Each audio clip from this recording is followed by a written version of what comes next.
this is scary. Deborah Ann Walther Smith shared a link to the group Stop Geoengineering, Chemtrails, and Weather Control. Deborah, I agree completely, and we covered that whole geoengineering smack and weather control with the Antarctic thing, and you know, you're perfect here.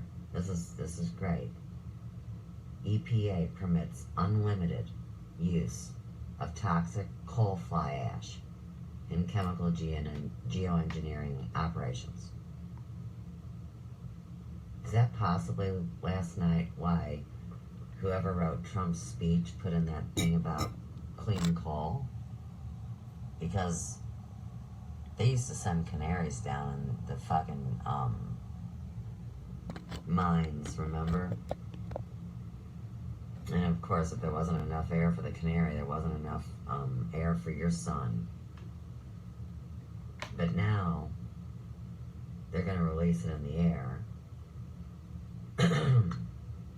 Didn't I mention they've been releasing biological clouds as well as this fucked up spraying like Molly was talking about? Oh, but wait, the corporations do. Well, the corporations doing this. What does it matter? And who said they could do it? I mean, it offends everybody's spirit that I run with, but wait, what's in it? We better look. State of the nation. The main component of chemtrail aerosols. Aluminum. I told you all about aluminum. For people that use deodorants with alum or aluminum or there's another long word. Aluminum chlorohydrate. Aluminum chlorohydrate. Right. And you're putting it in your pores on your pits, close to your lymphatic, close to your heart.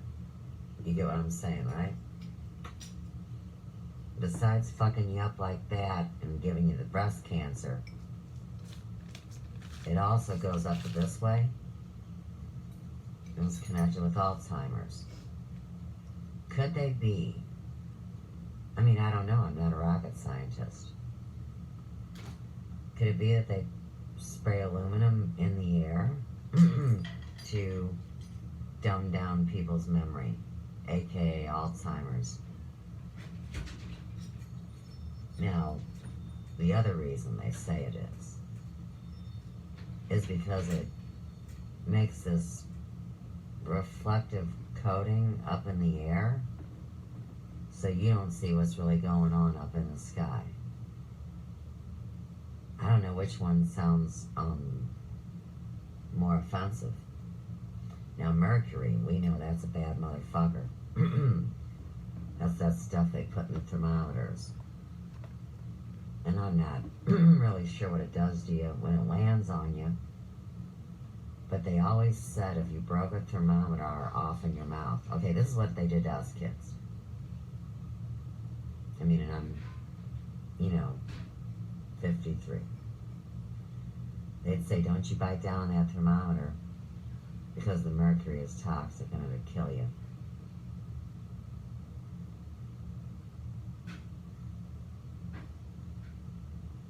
They used to tell you that when they shoved it in your butt, too. Talk about messing up somebody's head. Lead and arsenic content ignored. Now, they make BFDs about lead all day long. The guy that toured with Ozzy was making jokes about people eating lead chips to stay in, like, under somebody's control. I mean, it was just a joke. But lead is not good for you. And they know that. And arsenic. See, arsenic. Now, I know about that from the hairdressing stories. So back in the day, women poison their husbands by putting a little bit of arsenic in their food. That's why they made that movie about them women. Arsenic and Old Lace. So, arsenic tastes sweet. People generally don't know they're being poisoned by it, and it's highly deadly. So, do they put that in so people don't taste how bad the aluminum, the mercury, and the lead? Oh, wait, lead's sweet too. Okay, so lead and arsenic are both sweet. Well, do you think that possibly they got two sweeteners in there to cover up the taste of the aluminum and the mercury? I don't know. That's what, the picture I see in my head and the feeling that I get in my heart. And that's the way I do what I do. Geoengineering programs introduces heavy metals. Hey, I told you guys, I did a heavy metal cleanse years ago. They say that it's impossible to remove heavy metals from your body, and some people die of them, and they have to do chelation therapy, and very few doctors do that. It's not free either. Okay, so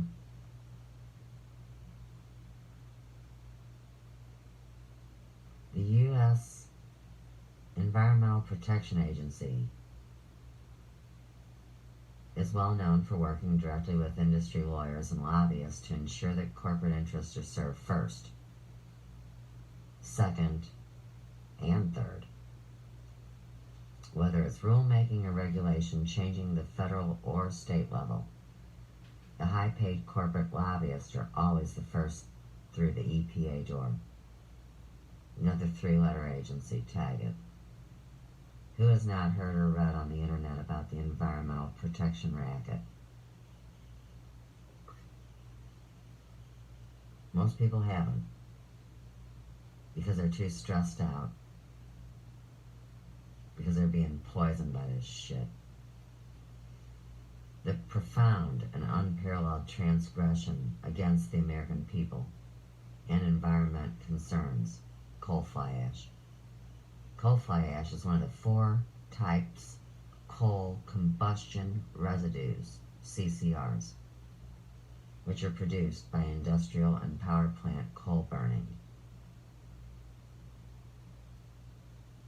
Current air pollution control standards require that it be captured prior to release by the appropriate pollution control environment.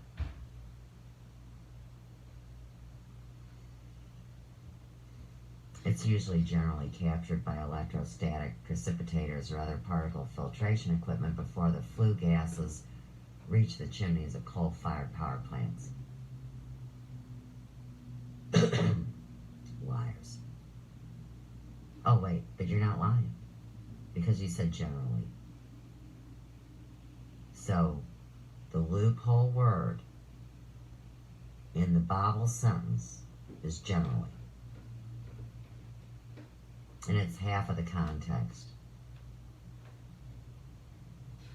of the EPA's historic violation of the public trust. The other half concerns the fact that coal fly ash has just been identified as perhaps the fucking, oh wait, they didn't say fuck, as perhaps the largest component of the ChemTrail aerosols, which are sprayed worldwide by chemical geoengineering programs. In other words, the coal burning industry is highly required to remove the coal fly ash in order to meet pollution control standards, so that it can be sprayed right back into the atmosphere via ongoing chemtrail operations. Right, reuse, recycle. The other thing is, don't forget about the book we looked at tonight. They're splitting hairs over making clean water that the world could have for between $2 and $1.22. And after a long regulatory process, the EPA published a final ruling in December of 2014, which establishes that coal fly ash does not have to be classified as hazardous waste under the Resource Conservation and Recovery Act. Now that's a double fuck you sentence. Because you think that the people that name themselves Resource Conservation and Recovery would be doing something positive. But they're the ones that says it isn't, it does not anymore have to be classified as a hazardous waste. Let me give you an example right out of the hairdressing world. Forever, as a dry sanitizer, we used to have formaldehyde pills in our stations because that would keep bugs dead that y'all had on your heads, and we combed your hair and our combs got bugs. And so that's why we had to have this poison in our salt shakers. Now this is very volatile. When it turns to dust, you need to dispose of it because it's deadly. We never did it under hazmat security standards. It didn't go in a metal box. It didn't go through an autoclave. It didn't go through any process. We just were told to put it in the trash. Plausible deniability. And the trash winds up in the water. Mm-hmm. Anyhow, the point is, as they found out how deadly formaldehyde was, well, they said, okay, you hairdressers that are licensed, you don't have to have it in your stuff anymore. But the beauty school students still had to. Well, how do I know that? Well, because at the time my daughter was in the cosmetology program at North County Tech. So you know what I did, don't you? My big mouth. I took the proof in to her instructor that had told her to fake it till she makes it. Oh yeah, because that's what people do. Not I me. never faked it. Nope. And so obviously I didn't have much in common with this biatch. But I told her, there's no way in hell that I'm going to agree to that. And she says, oh, well, she doesn't have to.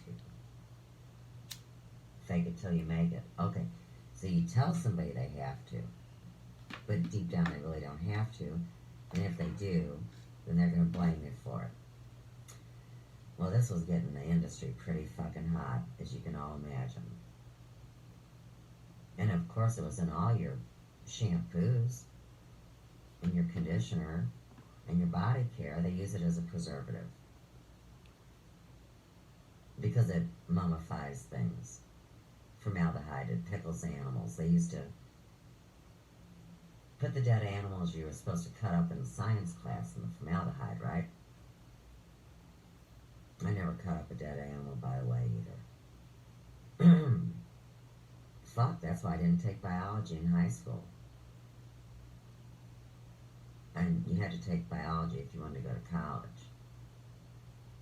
And that, my friends, is another reason why I didn't go to college. I didn't want to. Fuck all those rules. Cut up a dead pig to go to college. Are you stupid? No, just controlled. Alright, stop. Stop. Leave these poor people alone. You are mean to these people, Suze.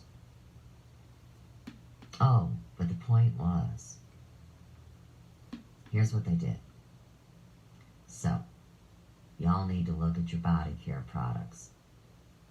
From now on, I don't give a shit how busy you are. I could care less. Here's the word you're looking for. Maybe I should write it down because sometimes people don't know what the fuck I'm saying.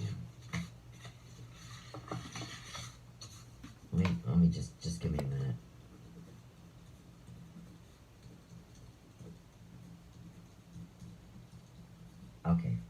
here we go. Let me see my writing through the back. Capital letters. D, M, D, M. D, M, D, M. And then we got Hydotoin. H, Y, D, A, T, O, I, N. D, M, D, M, Hydotoin. That is formaldehyde. It has been molecularly altered by one molecule. DMDM Hydotoin. Don't use it. It's legal. See, they put it in there so they can make so much shit that sits on a shelf for 14 years and it won't go rancid. Well, if you use that kind of shit, you're gonna go rancid. Oh, right. And you're gonna go rancid either way because they're trying to make you rancid. And we have no rights. It's nice. Because it directly concerns the air that we breathe.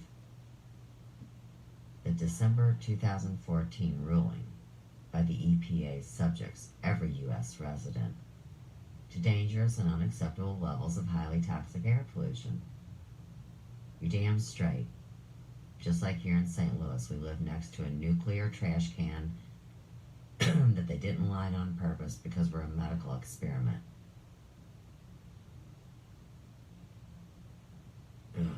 That's why I should quit smoking. Not only has the EPA allowed for a perilous reclassification of coal fly ash, it has permitted the ubiquitous chemical geoengineering programs to pollute the skies and waters of the USA. But it's really not the USA. It's the US and it's a corporation.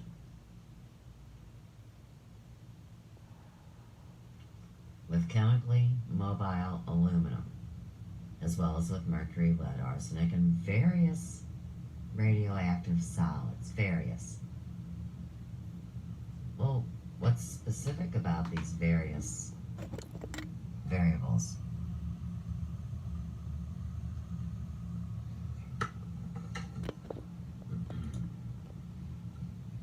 And I am done, because we're at the 23 emotions people feel but can't explain. And did I finish that?